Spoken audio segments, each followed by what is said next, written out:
At this time, I have the honor to present to you the moral leader of our nation. I have the pleasure to present to you Dr. Martin Luther King, Jr.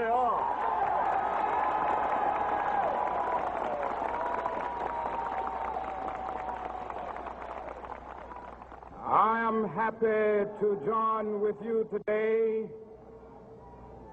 in what will go down in history as the greatest demonstration for freedom in the history of our nation.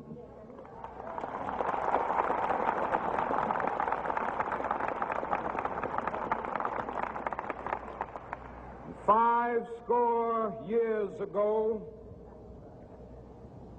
a great American in whose symbolic shadow we stand today signed the Emancipation Proclamation. This momentous decree came as a great beacon light of hope to millions of Negro slaves who had been seared in the flames of withering injustice. It came as a joyous daybreak to end the long night of their captivity. But 100 years later, the Negro still is not free. 100 years later, the life of the Negro is still sadly crippled by the manacles of segregation and the chains of discrimination. 100 years later, the Negro lives on a lonely island of poverty in the midst of a vast ocean of material prosperity. 100 years later,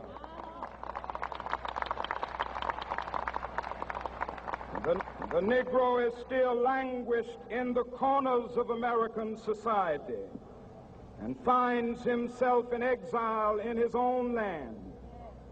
And so we've come here today to dramatize a shameful condition.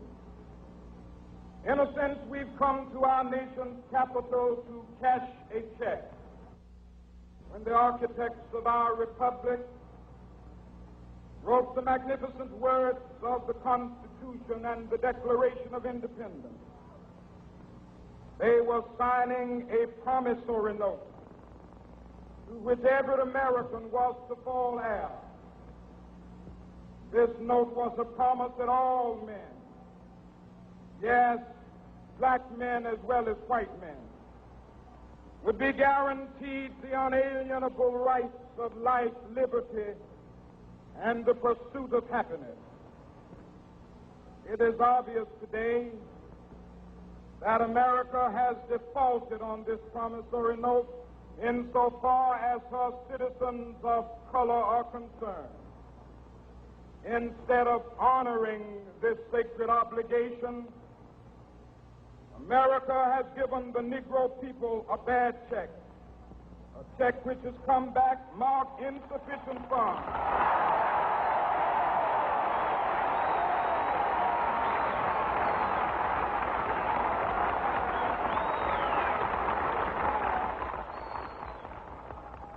But we refuse to believe that the Bank of Justice is bankrupt. We refuse to believe that there are insufficient funds in the great vaults of opportunity of this nation. So we've come to cash this check, a check that will give us upon demand the riches of freedom and the security of justice.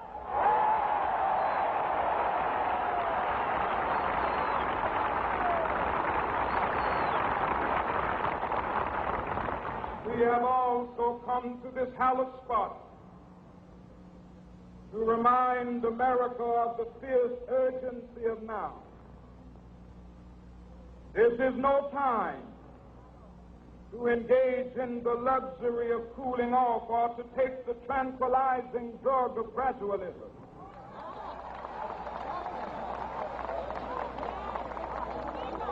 Now is the time to make real the promises of democracy. Now is the time to rise from the dark and desolate valley of segregation to the sunlit path of racial justice. Now is the time to lift our nation from the quicksands of racial injustice to the solid rock of brotherhood. Now is the time to make justice a reality for all of God's children. It would be fatal for the nation to overlook the urgency of the moment. This sweltering summit of the Negro's legitimate discontent will not pass until that is an invigorating autumn of freedom and equality. 1963 is not an end, but a beginning. Those who hope that the Negro needed to blow off steam and will now be content will have a rude awakening if the nation returns to business as usual.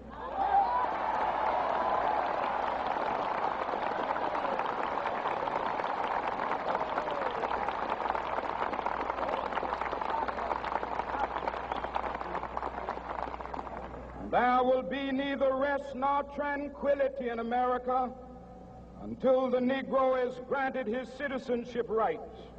The whirlwinds of revolt will continue to shake the foundations of our nation until the bright day of justice emerges.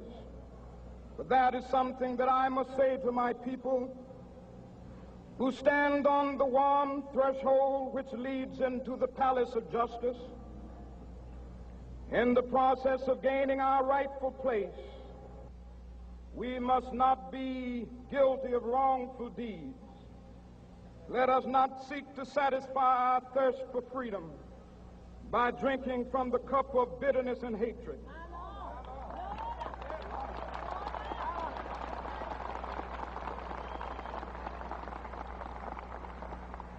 We must forever conduct our struggle on the high plane of dignity and discipline. We must not allow our creative protests to degenerate into physical violence. Again and again, we must rise to the majestic heights of meeting physical force with soul force. The marvelous new militancy which has engulfed the Negro community must not lead us to a distrust of all white people. For many of our white brothers, as evidenced by their presence here today, have come to realize that their destiny is tied up with our destiny.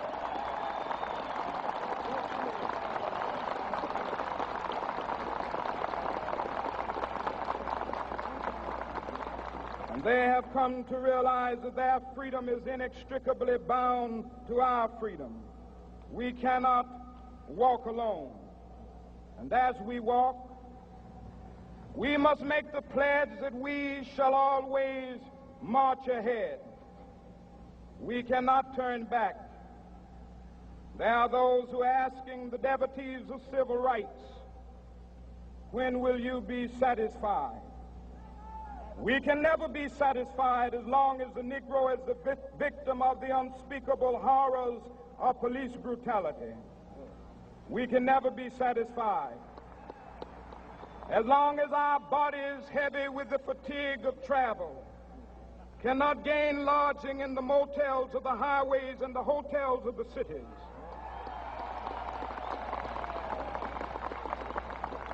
We cannot be satisfied as long as the Negro's basic mobility is from a smaller ghetto to a larger one. We can never be satisfied as long as our children are stripped of their selfhood and robbed of their dignity by signs stating for whites only.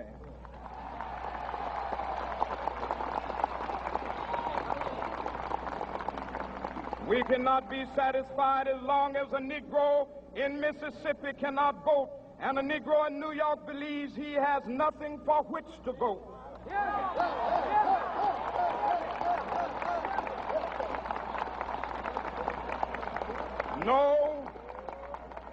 No, we are not satisfied, and we will not be satisfied until justice rolls down like waters and righteousness like a mighty stream.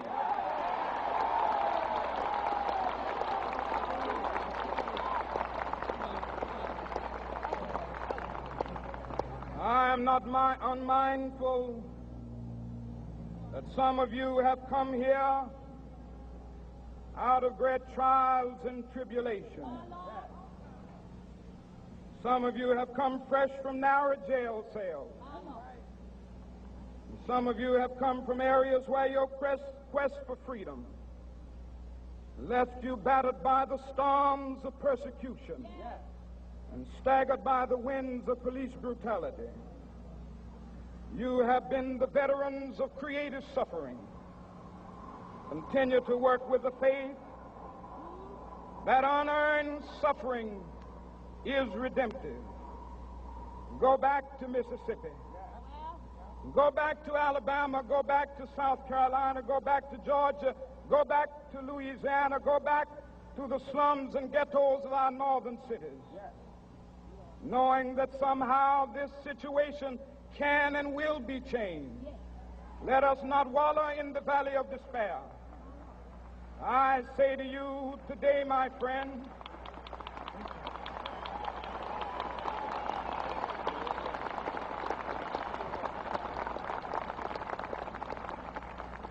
so even though we face the difficulties of today and tomorrow, I still have a dream.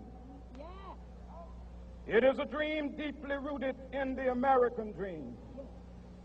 I have a dream that one day this nation will rise up and live out the true meaning of its creed. We hold these truths to be self-evident, that all men are created equal.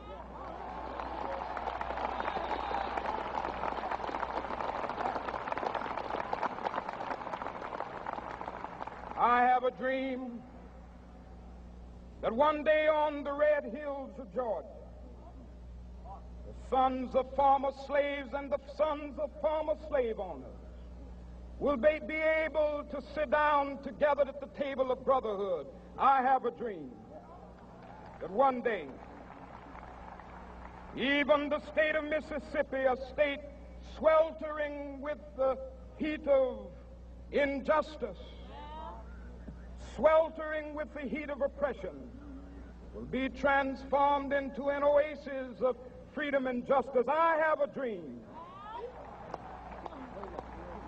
that my 4 little children will one day live in a nation where they will not be judged by the color of their skin, but by the content of their character. I have a dream today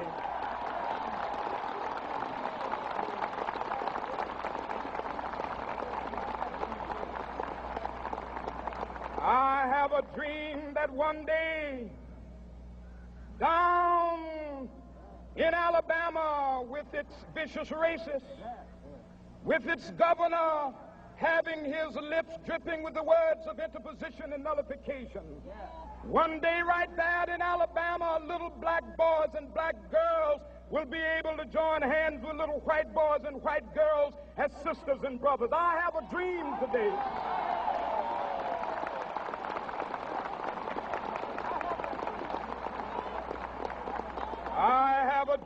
that one day every valley shall be exalted, and every hill and mountain shall be made low. The rough places will be made plain, and the crooked places will be made straight, and the glory of the Lord shall be revealed, and all flesh shall see it together. This is our hope. This is a faith that I go back to the South with. With this faith, we will be able to hew out of the mountain of despair a stone of hope. With this faith, we will be able to transform the jangling discords of our nation into a beautiful symphony of brotherhood. With this faith, we will be able to work together, to pray together, to struggle together, to go to jail together, to stand up for freedom together, knowing that we will be free one day. This will be the day. This will be the day when all of God's children will be able to sing with new meaning, "My country, tears of thee. Sweet land of liberty, of thee I sing. Land where my fathers died, land of the pilgrim's pride.